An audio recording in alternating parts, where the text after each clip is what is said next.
Сайн байцгаана уу? Энэ удаагийн хичээлээр бид бином дархалтыг хэрхэн Poisson дархалтаар ойролцоож тооцоолох талаар үзэх болно. За тэгэхээр юунд түрүүнд эхлээд бином дархалтыг яагаад Poisson дархалт руу хувиргах шаардлагатай болчихвоо? Ингэж одоо ойролцоогоор тооцоолох нь ер нь юунд хэрэгтэй юм бэ гэдэг талаар ярив. За тэгэхээр бином дархалт гэдэг бол n ширхэг альва нэг одоо зүйлийг n удаа хийхэд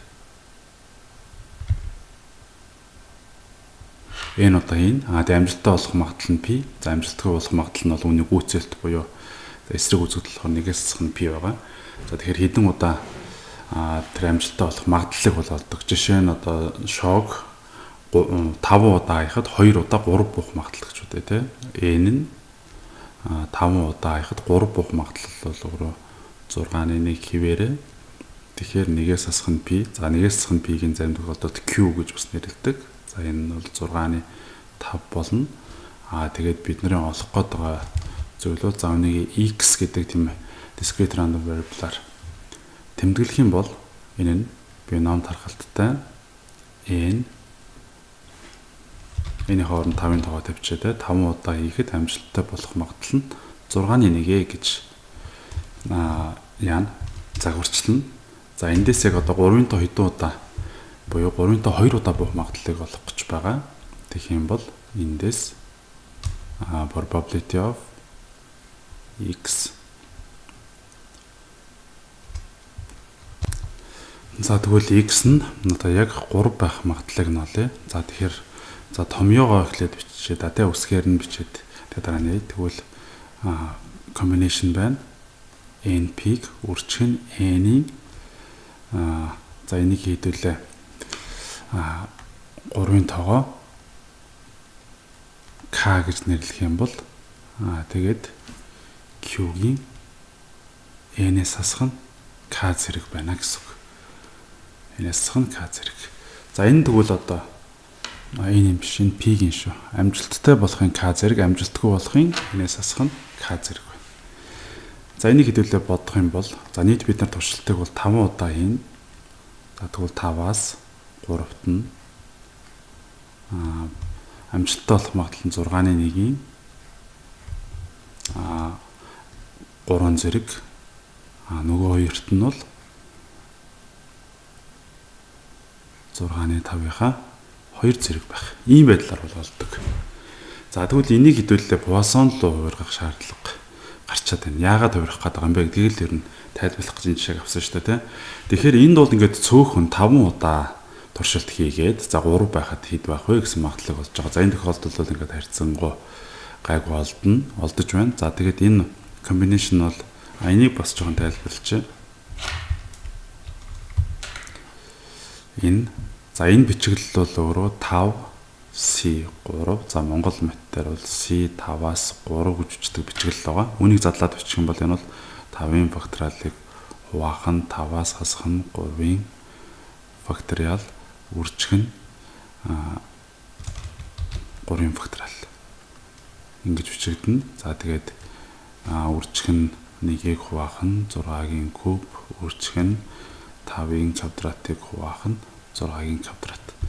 За ингээд энэ дээр бол хэдүүлээ факториал зэргүүдээ олоход бол уг нь гайгүй харагдаж байгаа боловч энэ ихсэх юм бол асуудалтай болж эхэлнэ. Өөрөөр хэлэх юм бол за дахин нэг жишээ авъя.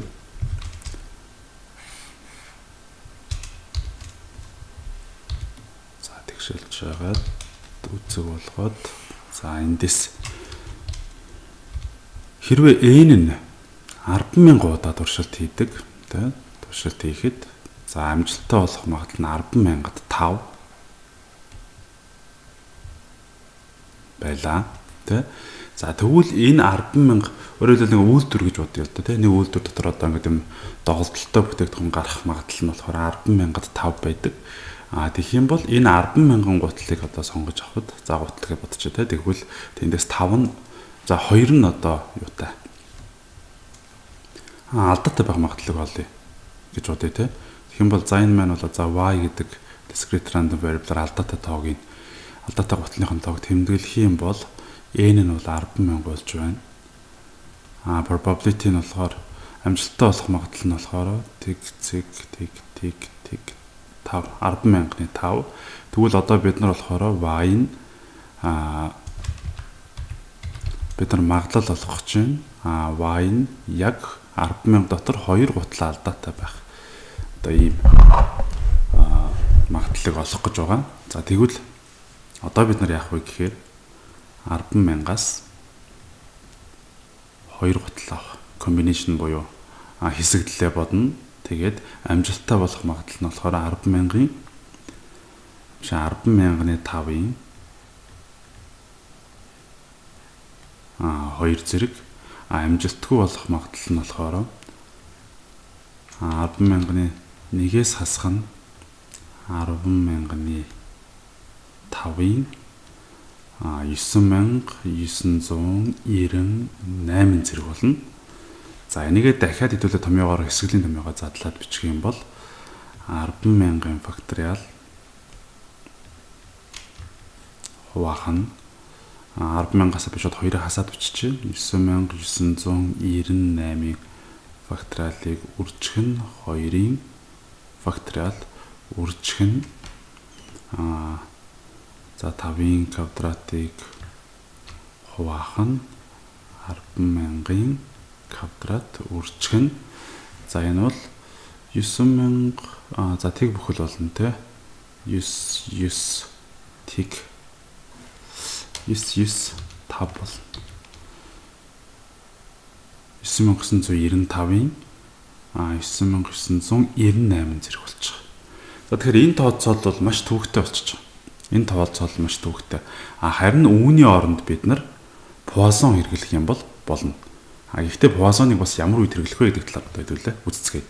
За тэгэхээр бином тархалт маань бол өөрөөр хэлбэл NP2 нь маш том болчих юм бол тооцооллоо хийхэд фактораа их том факторалыг бодох хэрэгтэй болно. Маш том зэргийг бодох хэрэгтэй болно. Ялангуяа энэ зэрэг бол өөрөө нэгтэй улам ойролцоо болоод маш олон орны наривчлалтай авахгүй бол их төвөгтэй болохоор бид нар үүнийг Поиссон руу шилжүүлж боддог байна. За тэгэхээр бид нар Поиссон тархалтынхаа шин чанарын талаар бол үзсэн. За Поиссон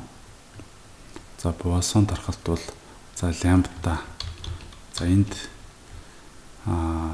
за m гэдэг нэг санамсаргүй хувьсгч байгаа. Discrete random variable маань болохоор Poisson тархалттай. Тэгээд lambda гэсэн ганцхан хөвгөлтэй байна. NP гэсэн хоёр юм авдаггүй тий. За тэгвэл энэ тохиолдолд яах вэ гэхээр Poisson-ы үндсэн шин чанар бол mu тэнцүү варианс болон lambda-тайгаа тэнцүү байх хэрэгтэй. Тэгэхээр хэрвээ бид нарын одоо сонгож авсан варианс болон lambda нь mu-тэй маань тэнцүү байх юм бол за эсвэл lambda-тай тэнцүү байх юм бол өгсөн биномын хувьд те бодоод үзэхэд тэнцүү байх юм бол бид нар тэр бином даргаалтыг Poisson-оор ойролцоолж бодож болох нэ. За тэгвэл үүнийг хэрхэн олдог талаар хэдүүлээ харцгаая. За бином даргалт байгаа гэж бодъё. За x гэдэг нэг бином даргалт n p бага. Өөрөөр хэлбэл бином даргалтын юу вэ? Варианс болон за дундчиг expectation-ыг гэсэн үг те. Энэ маань бол өөрөө бас дахиад expectation-тэйгээ бол тэнцүү болчихж байгаа. Энийг хэрхэн олох талаар эргээд саний.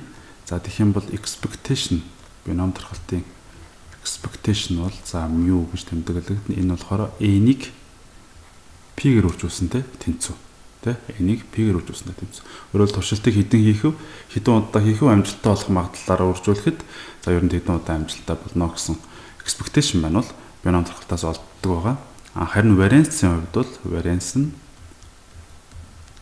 за сигма квадрат тэнцүү n үржих нь p үржих нь q байх.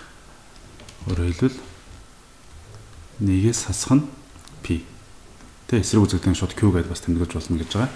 За тэгэхээр бидний харуул энэ байна те. За энд хараар бол анх бичсэн. За энэ бол бороор бичсэн бол бином даргалтын варианс болон expectation буюу дундчиг болох, математик дундчиг болох хэсэг байна. За тэгвэл одоо бид нар яах ёстой вэ гэхээр ямар үед болох вэ гэхээр expectation варианс хоёр нь хоорондоо ер нь тэнцүү байх ёстой те. Хоорондоо маш ойрхон байх ёстой. Тэгвэл ямар тохиолдолд энэ хоёр хоорондоо тэнцүү болох вэ гэхээр n нь их p нь маш бага үед. Өөрөөр хэлбэл n нь их, p нь маш бага үед. Бүр тодорхой хэлэх юм бол n нь 50-аас их тохиолдолд за бид нэр Cambridge метр бол тэгээд np нь бол 5-аас бага тохиолдолд бид нар хувиргаж болно. N нь 50-аас их, np нь 5-аас бага тохиолдолд. За үнийг жоохон задлаад харах юм бол бид нар юуг зөвшөөрөд байна вэ гэхээр n нь 50-аас их тэгвэл p нь ямар байх вэ гэхээр энд 50 оруулж болно шүү дээ, тэ. 50 n нь 5-аас бага гэхээр n-ийг ер нь бол 0.1-ээс бага тохиолдолд хэдүүлээ зөвшөөрөх гээд байна гэсэн. n нь их. Энэ хоёр бол зэрэг хангах хэрэгтэй, тэ. n нь 50-аас их. Энд юу шүү. Дахиад n гэж биччихлээ. p үсэг шүү. n-ийн хооронд 50-ыг орлуулсан шүү дээ, тэ. За тэгэхээр p 0.1-ээс бага үед. Тэгэхээр энэ хоёрыг хооронд нөхцөлөхөд бол 0.5 гарчин, тэ. Энэ тохиолдолд бас дахиад зэрэгдээ 50 орлуулад бодох юм бол, тэ. 50-ыг үржих нь 0.1 гээд 5 гарлаа. Энд бол 50-ыг үржих нь p маань бол 0.1, үржих нь 0.9 гэхээр харилцаагаар 4.5 гарч байгаа чинь. За ингээд 4.5 гэж за хоорондох зураг нь бол 0.5 гарч байна. За тэгэхээр бид нар бол одоо энийг Poisson руу шилжүүлж болно, тэ. Энэ цэгрээр бичсэн энэ тохиолдолд бол бид нар зөвшөөрч байгаа. За тэгэхээр энийг тэгвэл Poisson руу хэрхэн шилжүүлэгдэх вэ гэхээр за x гэдэг random variable маань бол за чинь m боллоо гэж бодвол Poisson даргаалттай дунд чинь бол np-ийн үржүүр буюу 5 гэж ингэж шилжүүлэгдэнэ гэсэн үг. За энэ хэдүүлээ өмнөх нөгөө 10,000 та жишээн дээр туршаад үзье. Бодолт маань хэр хялбар болох нь гэдгийг хамтдаа харцгаая. За тэгвэл 10,000-ад 5 шүү дээ, тэ. За тэгэхээр нэг дахиад жоохон дээшлүүлж.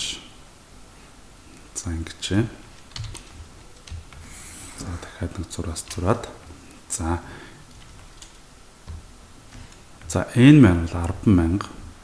За 10,000 бүтээгдэхүүн авахад тэгээ 10,000 тэ. За defect-тэй байх магадлал бол 10,000-ны 5. За тэгэхээр энд бол нөхцөлийг маань хангаж байна, тэ. За n бол 50-аас их байна, p бол 0.1-ээс бага байна. За тэгэхээр бид нар эндээс ерөн тэгвэл дунджаар яг энэ 10,000 тутамд маань хідэн одоо алдаатай байгаа юм бэ гэдгийг np гэдэг expectation олчихно гэсэн үг. Expectation бол манай энэ тохиолдолд бол lambda болж хэрэглэгдэнэ. Энэ бол өөрөөр бол бас mu гэсэн үг. За би тэмдэглэгийг нь ойлгохын тулд сэжлүүлэхэд бол энэ тэмдэглэнүүдийг дахин бичлээ. Тэгэх юм бол 10,000-ыг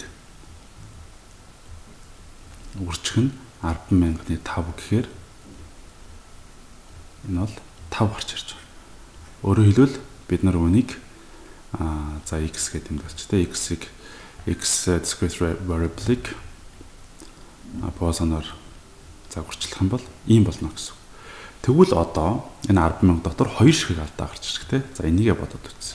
Тэгвэл яаж болох вэ гэхээр probability of за x нь 2-той тэнцүү байх магадлал гэх юм бол y-ийн lambda зэрэг тэ. Y-ийн хасах 5 lambda юм тэ. Хасах lambda зэрэг үржих нь lambda-гийн 2 зэрэг хуваах нь 2-ийн факториал. За энэ тооцоол бол харьцангуй бага тооцоол болж байна те. Одоо өмнө байгаа энэ зэргүүдийг энэ 9 гэсэн зэрэгээр тооцоолох хувьд бол харьцангуй хөнгөн болгодог.